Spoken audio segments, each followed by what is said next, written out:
Pourquoi les 10 premières minutes définissent ta journée?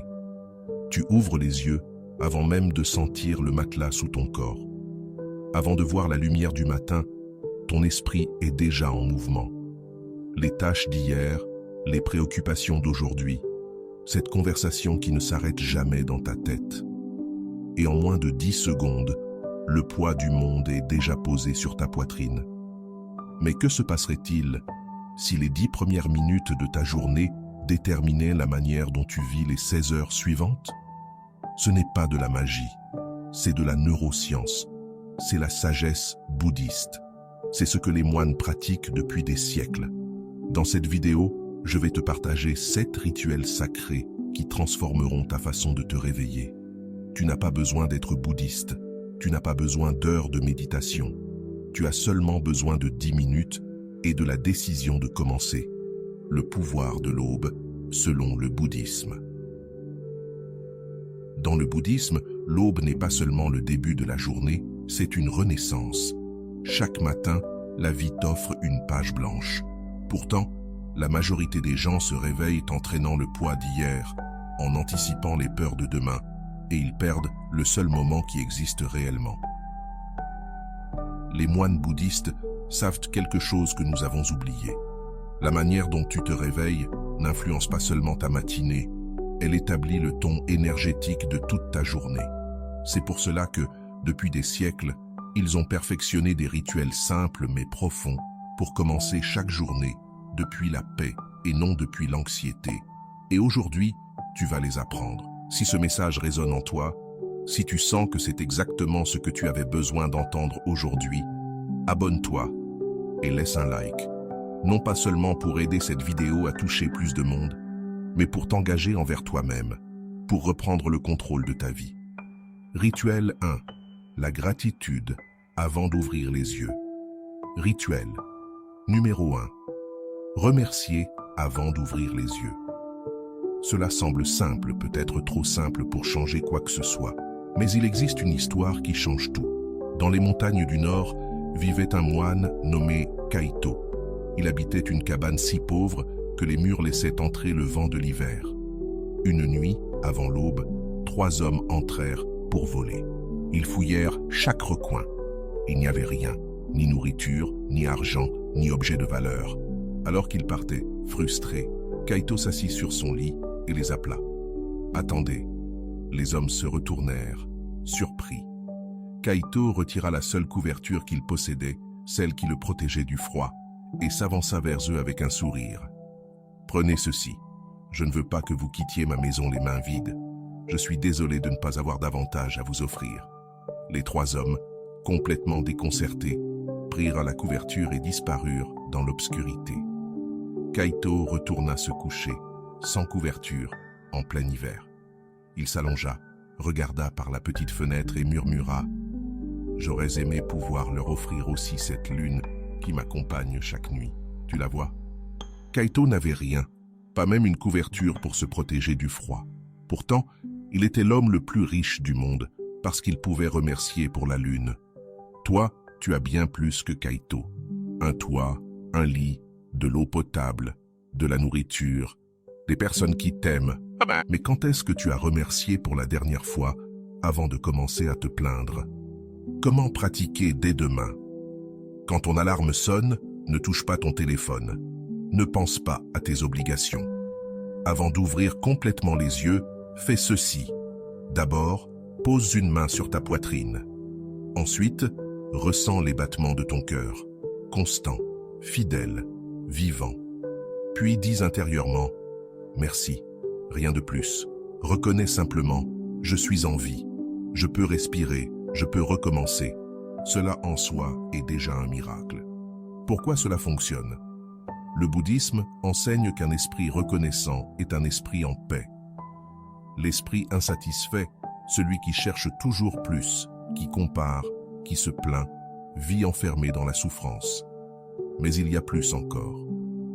La neuroscience moderne confirme que la gratitude active le cortex préfrontal, la partie du cerveau qui régule le stress et les émotions négatives.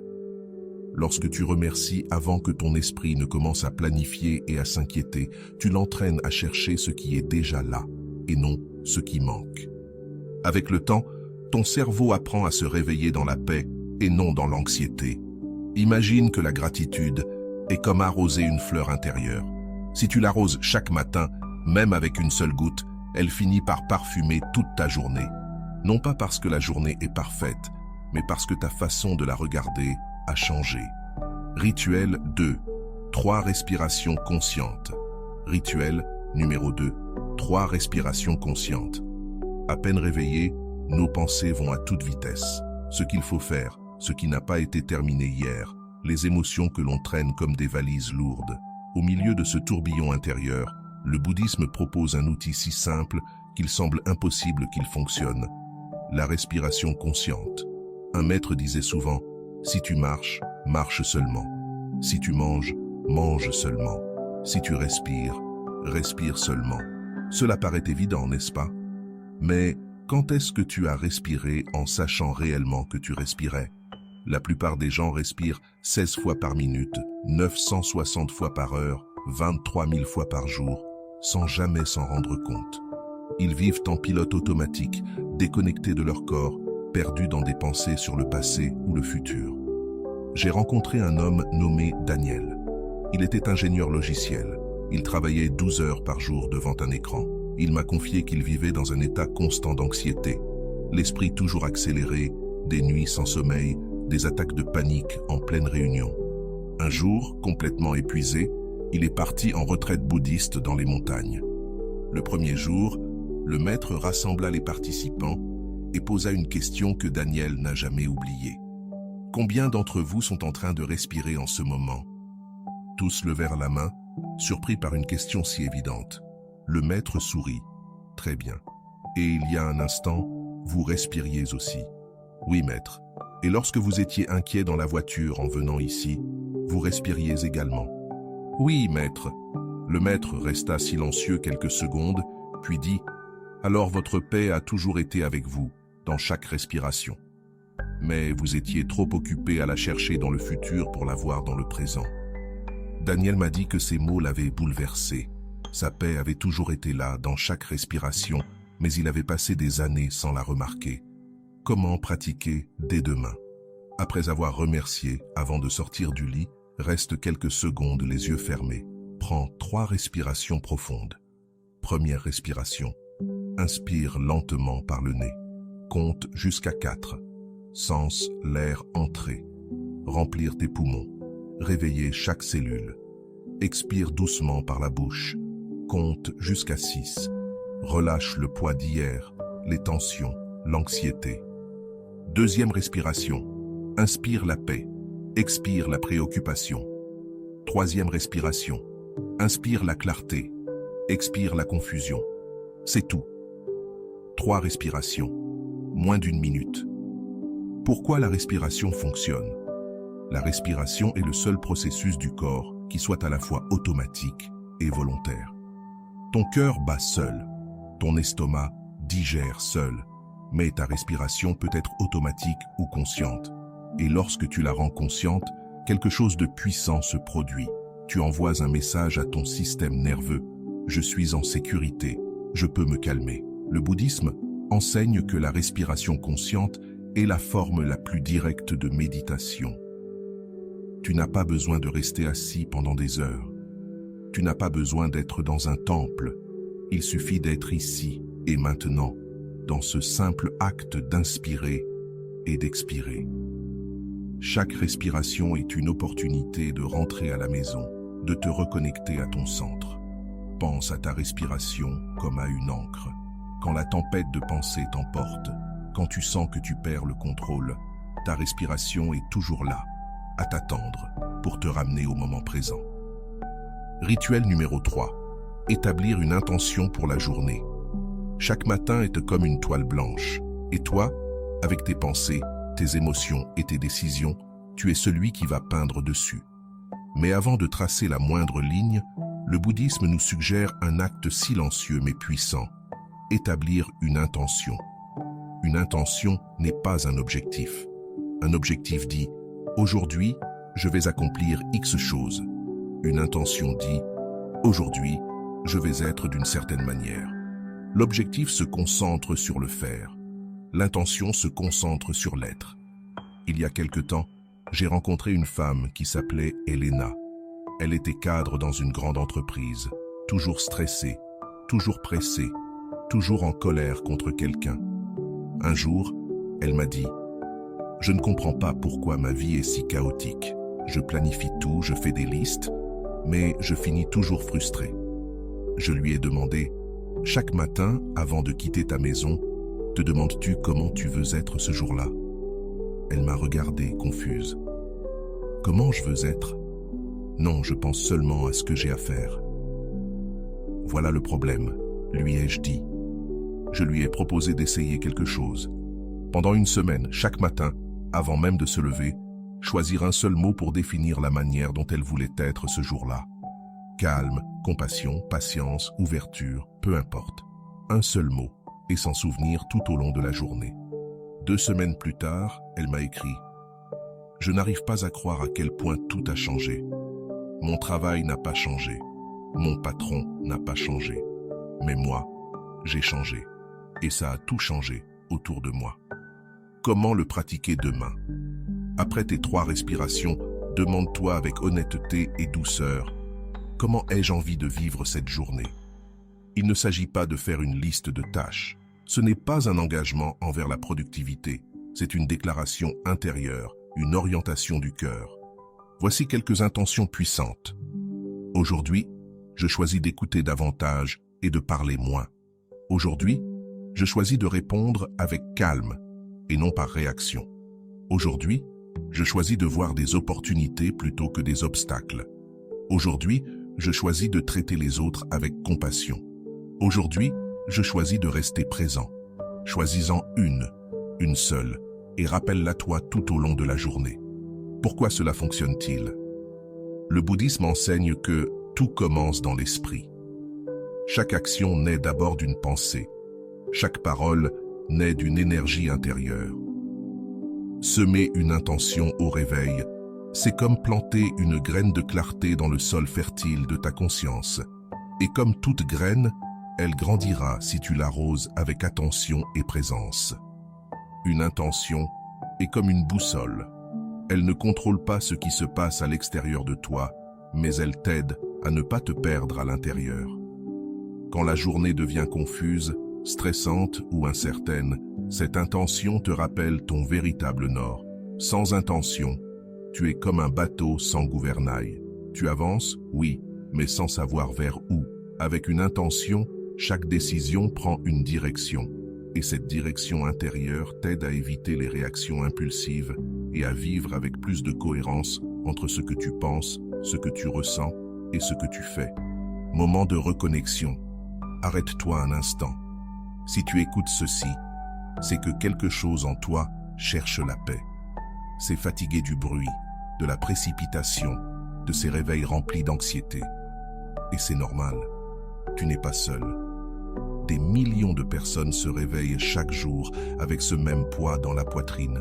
Mais aujourd'hui, toi, tu choisis de faire quelque chose de différent. Tu es ici, en train d'apprendre, de t'ouvrir à une nouvelle façon de commencer. Et cela, en soi, est déjà un acte de courage. Respire. Tu es exactement là où tu dois être. Continuons. Rituel numéro 4. Lâcher les attentes de la journée. Dès le moment où nous nous réveillons, notre esprit commence à écrire un scénario mental de la manière dont la journée devrait se dérouler. Tout ira comme prévu. Il n'y aura pas d'imprévu. Les autres agiront comme je l'espère. Mais la réalité suit rarement ce scénario. Et quand ce n'est pas le cas, le malaise apparaît. Le bouddhisme enseigne quelque chose de radical. Une grande partie de la souffrance humaine ne vient pas de ce qui se passe, mais de ce que nous attendions et qui n'est pas arrivé. Ce n'est pas la situation en elle-même qui fait mal, mais l'attachement à une idée fixe. Nous résistons à ce qui est parce que nous avions imaginé autre chose. Mon grand-père était agriculteur. Toute sa vie dépendait du climat. Un après-midi d'été, j'avais environ 12 ans, nous étions dans les champs lorsqu'une tempête violente a éclaté, grêle, vent fort. J'étais terrifié. Toute la récolte va être perdue, ai-je crié. Mon grand-père, lui, restait calme, regardant le ciel. Je lui ai demandé, « Grand-père, tu n'es pas inquiet ?» Il m'a regardé et a souri. « Mon petit, je peux travailler la terre, je peux semer, je peux arroser, mais je ne peux pas contrôler le climat. Si je m'inquiète de ce que je ne peux pas contrôler, je souffrirai toute ma vie. » La tempête est passée, une partie de la récolte a été perdue, une autre a survécu, et mon grand-père a continué à travailler, sans se plaindre, sans amertume. Ce jour-là, il m'a appris que lâcher les attentes, ce n'est pas abandonner, c'est choisir la paix plutôt que le contrôle. Comment le pratiquer demain? Après avoir établi ton intention, dis intérieurement, « Aujourd'hui, je laisse de la place à l'imprévu. Tout ne se passera pas comme je le souhaite, et c'est acceptable. » Cette affirmation n'est pas une résignation, c'est de la sagesse. C'est choisir la paix plutôt que le contrôle. C'est faire confiance au fait que, même si le chemin change, tu peux continuer à avancer avec dignité. Pourquoi cela fonctionne-t-il? Le bouddhisme nous invite à être comme le bambou, solide à l'intérieur, mais flexible dans sa forme. Le bambou plie sous le vent, mais ne se brise pas. Nous pouvons faire de même. Lorsque nous apprenons à accueillir les changements et les imprévus, notre sérénité reste stable. Quand tu lâches les attentes, tu crées de l'espace pour la surprise, pour l'apprentissage, pour la réalité telle qu'elle est. Les attentes sont comme des poings fermés. Plus tu serres, plus la douleur est grande quand la vie ne tient pas dans ta main. Mais si tu ouvres les mains, si tu lâches, la vie peut circuler à travers toi sans te briser. Rituel numéro 5. Médite, même seulement 5 minutes. Dans un monde où le bruit commence avant même la journée, s'asseoir en silence quelques minutes peut sembler être un luxe impossible. Pourtant, dans le bouddhisme, la méditation du matin n'est pas un luxe, c'est une nécessité de l'âme. Tu n'as pas besoin de longues heures de retraite. Tu n'as pas besoin d'un lieu spécial avec de l'encens. Tu as seulement besoin de la décision d'être présent avec toi-même, même 5 minutes. Ces 5 minutes, si courtes sur une horloge, peuvent t'offrir une profondeur qu'une heure d'agitation n'atteindra jamais. Comment le pratiquer demain?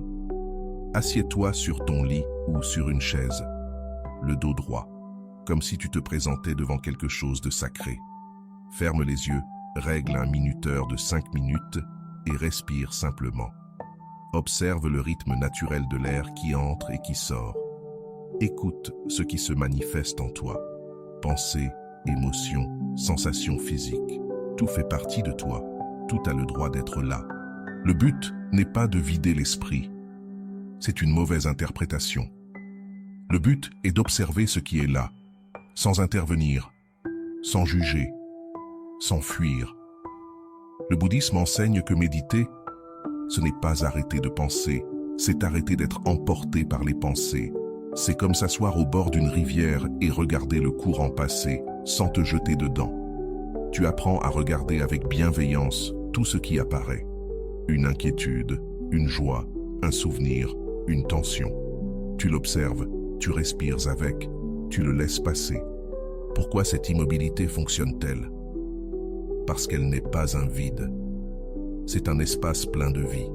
C'est là que tu peux t'écouter sans distraction, te rencontrer sans masque et te reposer pleinement dans le présent. Ce moment de silence agit comme une médecine pour l'agitation intérieure. Il ne guérira pas toujours ce qui fait mal, mais il adoucit les contours, soulage la pression et clarifie la vision. Imagine que ton esprit est comme un verre d'eau rempli de terre. Si tu l'agites constamment avec des pensées et des préoccupations, l'eau reste trouble. Mais si tu le laisses immobile, ne serait-ce que quelques minutes, la terre se dépose et l'eau devient limpide. C'est cela, la méditation. Un moment de calme pour permettre à ton esprit de s'éclaircir. Rituel 6. Pratiquer la bienveillance aimante. Méta. Rituel numéro 6. Pratiquer la bienveillance aimante. Chaque matin, avant d'entrer dans le monde, tu as l'opportunité de semer en toi une énergie différente. Une énergie qui ne naît ni de l'urgence, ni de l'obligation, mais du désir sincère de bien-être pour tous les êtres.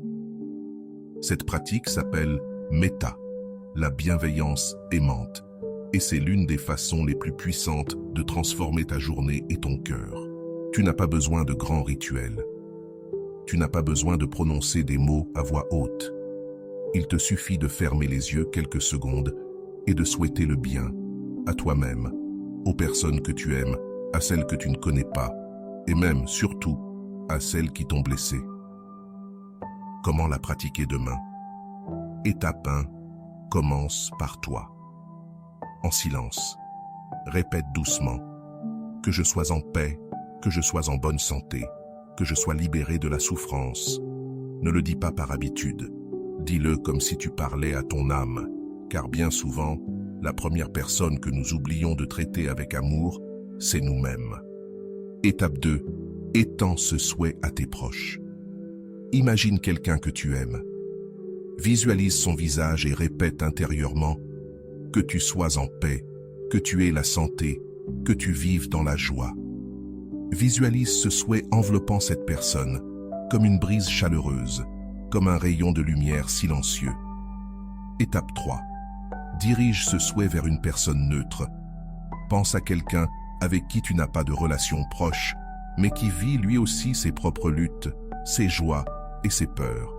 Le voisin, le caissier du supermarché, une personne croisée aujourd'hui dans la rue, offre-lui le même souhait, sans distinction. Étape 4. Si tu te sens prêt, inclus la personne qui t'a blessé. C'est l'étape la plus difficile, mais aussi la plus libératrice. Pense à quelqu'un avec qui tu as vécu des difficultés, non pas pour justifier ce qui s'est passé, mais pour te libérer du ressentiment qui t'enchaîne. En silence, dis que toi aussi tu sois en paix, que ton cœur trouve le repos. Souhaiter la paix à quelqu'un n'est pas un acte de faiblesse. C'est un acte de force intérieure et de sagesse spirituelle. Pourquoi cela fonctionne-t-il? Le bouddhisme enseigne que tout ce que nous donnons depuis le cœur revient multiplié. Lorsque tu pratiques la bienveillance aimante, tu ne changes pas seulement ta vibration, tu changes la qualité de ta présence. Tes gestes deviennent plus doux, tes paroles plus conscientes, ton regard sur le monde se remplit de compréhension. L'amour est comme une lampe. Il peut en allumer 1000 autres sans jamais perdre sa propre lumière. Lorsque tu cultives l'amour dès le matin, tu marches avec plus de légèreté tout au long de la journée. Non pas parce que tout devient parfait, mais parce que tu portes en toi une lumière qui embrasse, comprend et libère. Rituel 7. Marcher en pleine conscience. Rituel numéro 7. Marcher en pleine conscience. Marcher est l'une des actions les plus automatiques de notre quotidien. Nous le faisons sans y penser, sans remarquer les mouvements du corps, sans prêter attention à ce qui se passe sous nos pieds.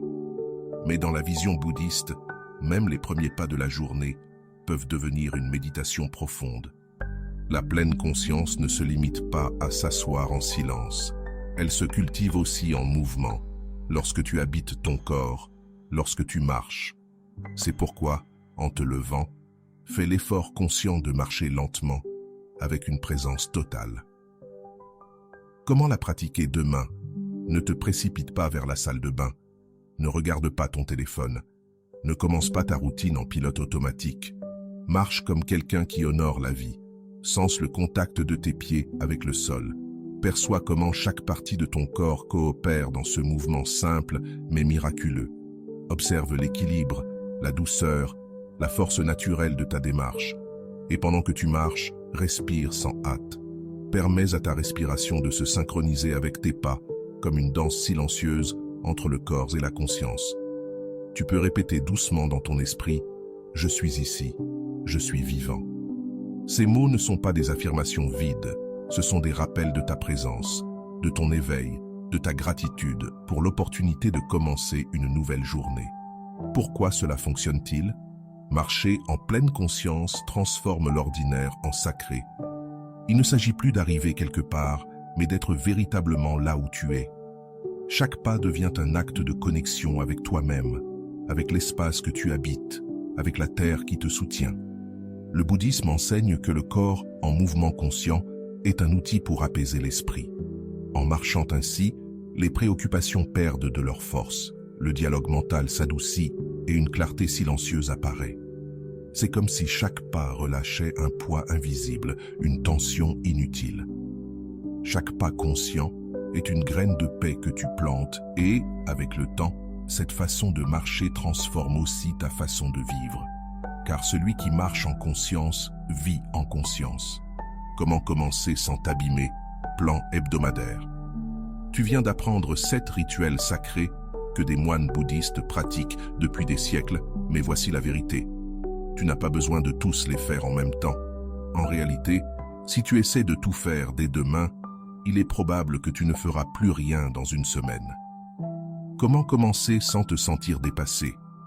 Semaine 1, choisis un seul rituel. Si tu as tendance à te réveiller anxieux, commence par la gratitude, le rituel numéro 1. Si ton esprit est toujours en accélération, commence par la respiration, le rituel numéro 2. Si tu te sens perdu dans ta journée, commence par l'intention, le rituel numéro 3. Fais-le pendant 7 jours consécutifs, un seul. Semaine 2, ajoute un second rituel. Quand le premier devient naturel, ajoutant un autre. Par exemple, gratitude plus respiration, 2 minutes au total. Semaine 3, construis ta séquence personnelle. Continue d'ajouter des rituels jusqu'à avoir ta propre routine matinale. Elle n'a pas besoin d'être parfaite, elle a simplement besoin d'être la tienne. Si tu veux tous les faire, voici la routine complète. Gratitude, 30 secondes. 3 respirations, 1 minute. Intention, 30 secondes. Lâcher les attentes, 30 secondes. Méditation, 5 minutes. Bienveillance aimante, 2 minutes. Marche consciente, 30 secondes. 10 minutes qui transforment 16 heures. La règle la plus importante, moins c'est plus. Il vaut mieux pratiquer un seul rituel avec une présence totale que 7 rituels avec l'esprit ailleurs.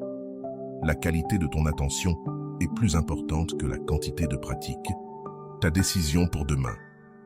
Cher mystique, te souviens-tu de la façon dont nous avons commencé cette vidéo?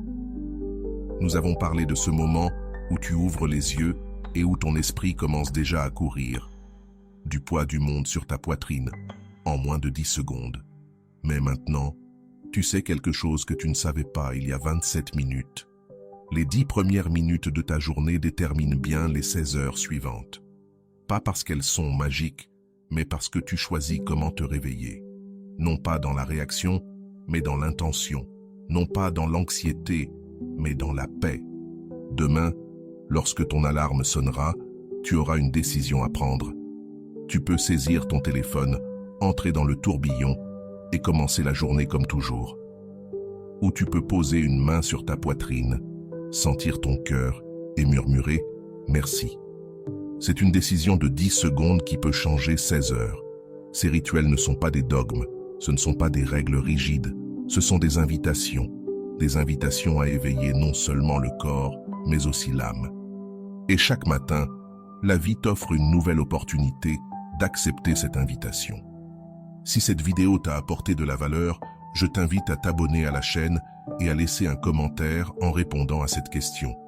Lequel de ces 7 rituels vas-tu pratiquer demain? N'en écris pas plusieurs, choisis-en un seul, et engage-toi à le pratiquer pendant 7 jours. Ensuite, raconte-moi comment cela s'est passé pour toi. Je te souhaite une journée remplie de paix, de clarté et de lumière. Et souviens-toi, le changement ne se produit pas en un jour, il se produit dans les petites décisions que tu prends chaque matin. On se retrouve dans la prochaine vidéo.